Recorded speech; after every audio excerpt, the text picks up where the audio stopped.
इन्होंने, इसलिए आप बोल सकते हैं। प्लीज आप बोले। आपने नाम लिया इसलिए उनको बोलने का हस्तक्षेप का अधिकार है। प्लीज, आपने नाम लिया। माननीय रक्षा मंत्री।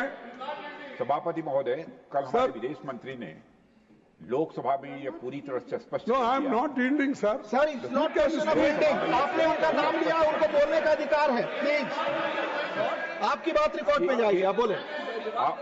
अरे बाद में आप जवाब दो, अथवा बाद में जवाब दो। घटना हुई थी तब से लेकर आज तक हमारे प्रधानमंत्री की कोई भी बात ट्रंप के साथ नहीं हुई है। यह बात हमारे विदेश मंत्री ने क्लैरिफाई कर दी है।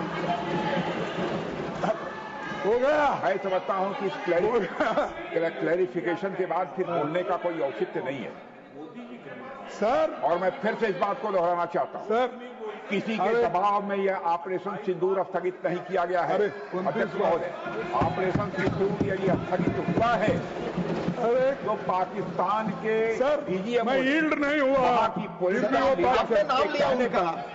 पॉलिटिकल लीडरशिप के कहने पर वहां के डीजीएमओ ने रिक्वेस्ट किया है। नहीं, वो बात बाद में सफाई दो ना।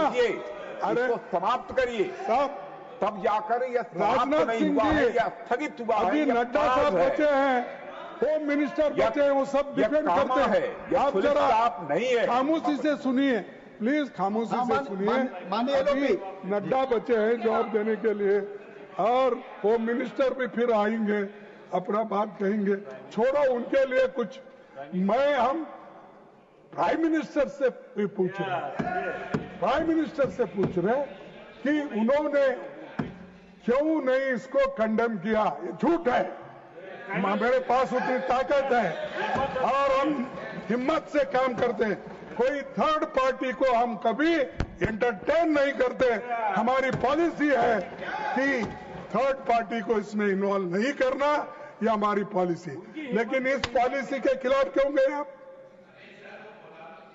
तो दोनों मिलके बात करके सुलझाने वाले, आपके दोनों ऑफिसर्स मिलके अगर सुलझाने वाले हैं, थर्ड पार्टी इसमें कोई नहीं है। हमारी तो पहले से पॉलिसी है कि हम थर्ड पार्टी को इन्वॉल्व करके कोई समझौता नहीं करना, हम खुद अपने आप को समझौता करना चाहिए। ये भी पॉलिसी के खिलाफ चलेगा। और सर, मैं अब सीधे सीधे दो चार इसके प्रश्न पूछूंगा, उसका जवाब देंगे मुझे। क्योंकि हमारा सवाल ज्यादा प्राइम मिनिस्टर से है। अब इन्होंने जो रिपोर्ट लाए वो डिफेंस मिनिस्ट्री का रिपोर्ट लाए, लेकिन हम चाहते हैं मोदी जी को क्या हुआ, इतना चर्चा हो रहा, यहां नहीं वहां नहीं, फिर कहां है, आकाश में बैठे क्या? सर, पहला, किन शर्तों पर, आप सुनिए, किन शर्तों पर ये सीज फायर हुआ और पाकिस्तान बैकफुट पर होने के बावजूद अपने इसे क्यों स्वीकार किया? सर, नंबर 2, क्या यूनाइटेड स्टेट्स ने इसमें इंटरफियर किया? अगर हां, तो किसके कहने पर और किन शर्तों पर आपने किया? तीसरा, क्या यूएस प्रेसिडेंट ने ये सीज फायर कराया जैसा वो बार बार दावा कर रहे हैं? और अगर हां, तो क्या ये भारत की नो थर्ड पार्टी मेडिटेशन की पॉलिसी के खिलाफ नहीं है? तो ये भी जवाब होना चाहिए। सर, चौथा, क्या हमें ट्रेड थ्रेट्स या अन्य इकोनॉमिक ब्लैकमेल के कारण ये सीज फायर होना या इसको मानना पड़ेगा? ये सब 4 सवाल मैं आपके सामने रखा हूं। खैर, अंत में इसको प्राइम मिनिस्टर जवाब देंगे। उनसे उनका तो थोड़ा मुंह खुलवाए, क्योंकि बाहर बहुत हिम्मत करे, आकर बोले। सर,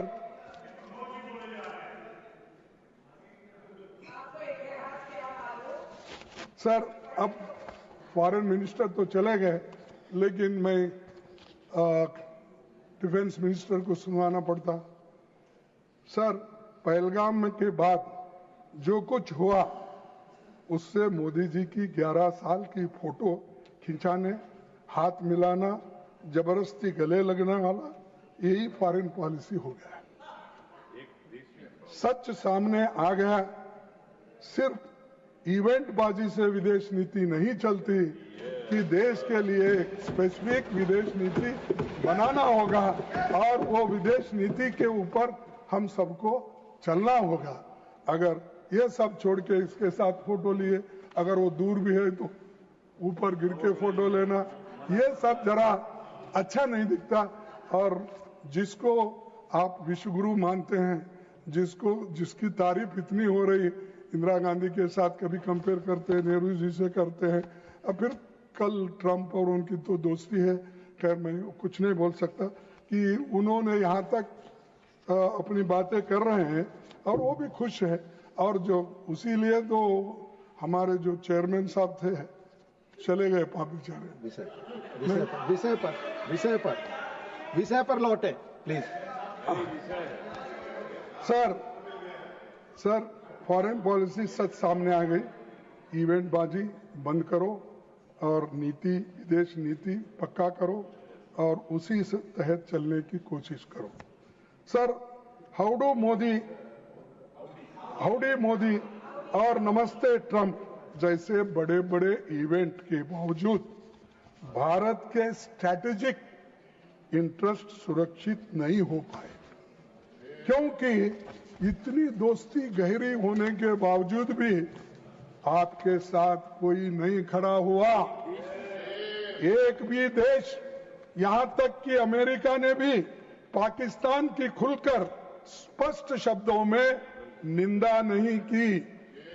पाकिस्तान के आतंकवादियों को सपोर्ट पर किसी भी देश ने कुछ नहीं कहा।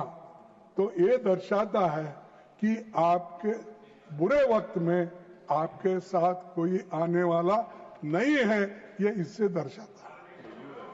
सर, इतिहास में पहली बार अमेरिकी राष्ट्रपति ने पाकिस्तानी सेना प्रमुख को व्हाइट हाउस में खाने पर बुलाया। यूएस सेंट्रल कमांड चीफ ने पाकिस्तान को काउंटर टेरर ऑपरेशन में फेनोमिनल पार्टनर यानी पक्का साथी, तो पाकिस्तान हमारा पक्का साथी है, ये व्हाइट हाउस ने, वहां के सेंट्रल कमांड ने कहा।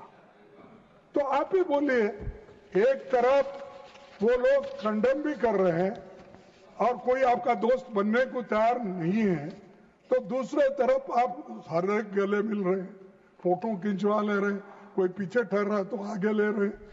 तो ये सब काम ये कर रहे हैं, क्यों? कहीं के लिए? अरे आपकी इज्जत ऐसा रहना चाहिए, कहीं आप कोने में भी ठहरे तो आकर आपको बुला लेके सेंटर में ठहरा, उसको कहते हैं उसका व्यक्तित्व।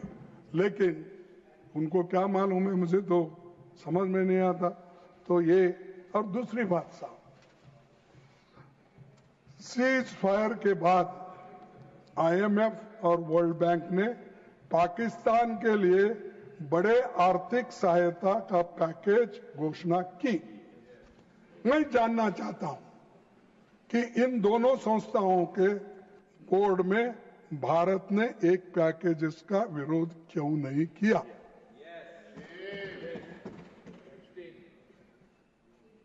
मैं आपसे सवाल कर रहा हूं, मैं जानना चाहता हूं कि इन दोनों संस्थाओं के बोर्ड के भारत ने इन पैकेज का विरोध क्यों नहीं किया?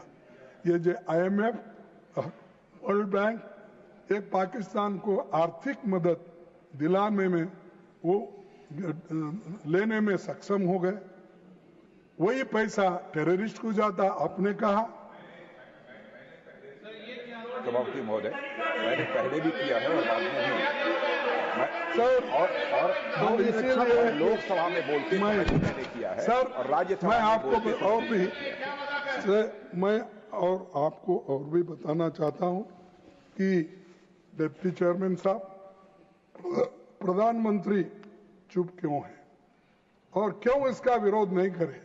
हमको भी कारण बताइए, क्योंकि हम तो आपको कहे हैं आपके साथ हैं देश के रक्षा के लिए, एकता के लिए, अखंडता के लिए।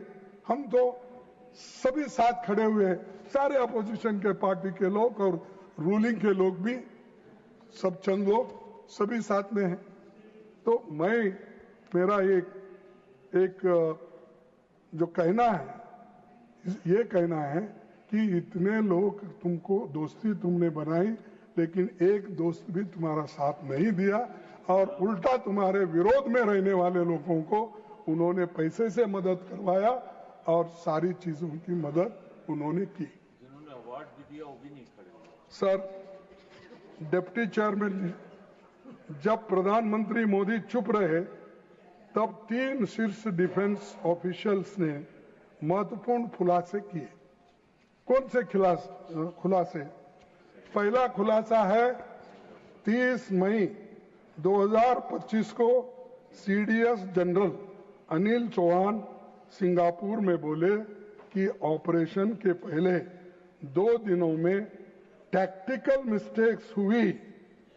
ये मेरा नहीं साहब, ये उन्हीं की बात है।